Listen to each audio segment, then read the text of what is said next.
We are doing these programs in the prisons in India, in South India and also in United States. Have you read something about it? Yes.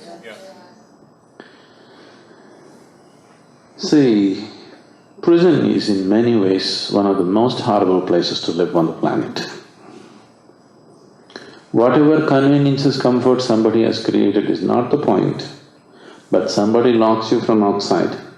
That's a huge thing. That's not a small thing. One will not understand what this is unless you go there. I have spent sufficient time there. It's a different kind of suffering. It's a very, very different kind of suffering. First of all, criminal is a man.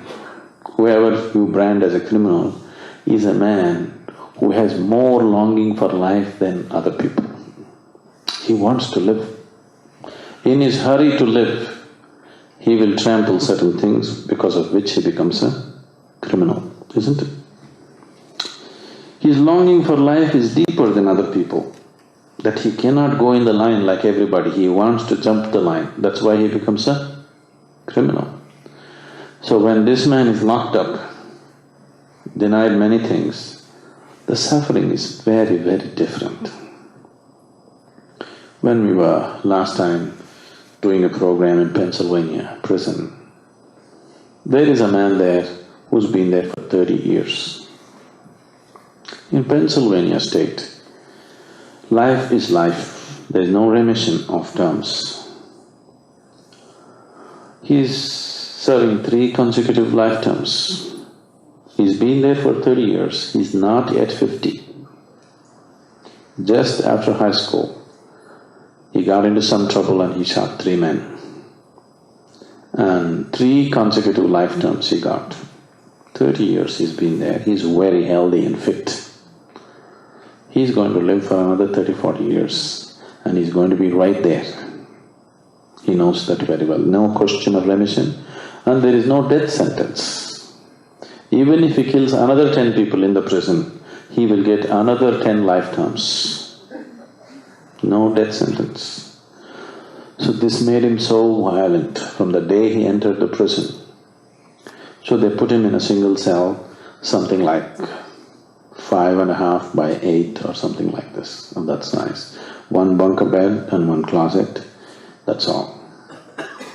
What he said was, he was all in tears and he said, 30 years of my life, I have never sat down in one place, I am unable to sit. 30 years of my life, I just walked up and down these 8 feet like a wild animal because I could not sit. When I got tired and fell asleep, I fell asleep. Otherwise, I never sat even for a minute, I just walked, paced up and down these 8 feet. He even ate his meals walking. He could not sit down. He said, for the first time now, I'm sitting and I'm sitting joyously. 30 years I spent like a wild animal. Now at last I can sit like a human being. It's not a small thing. You won't understand unless you are there with them. The suffering it's a different kind altogether. So now from the prisons of India and United States, we have over 2,000 poems written by the inmates. The moment they start meditating, they burst forth into poetry. This prison poetry is going to be published in the next few months.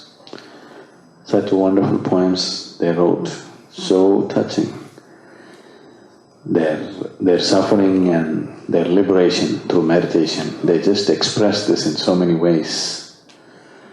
So even for somebody who lives in a situation like that, it is a tool to live joyously. So for you, it will definitely work if you are willing to make use of it. I want to say that you live truly as blissful human beings. It's possible. I know it's possible. If you are willing, you will know it's possible. And it is just that major things have been done. Enormous amount of money is being spent in creating arms and ammunition. Enormous amount of money is being spent in tobacco and alcohol and pleasures and entertainment and everything. But never before has humanity, except when somebody like Gautama came, the king, the Ashoka, dedicated huge sums of money to spread the meditation in the country. That's why Gautama became popular, because the king took it up. The emperor Ashoka took it up and gave him the resources and the people to spread meditation, because he saw this is what needs to happen.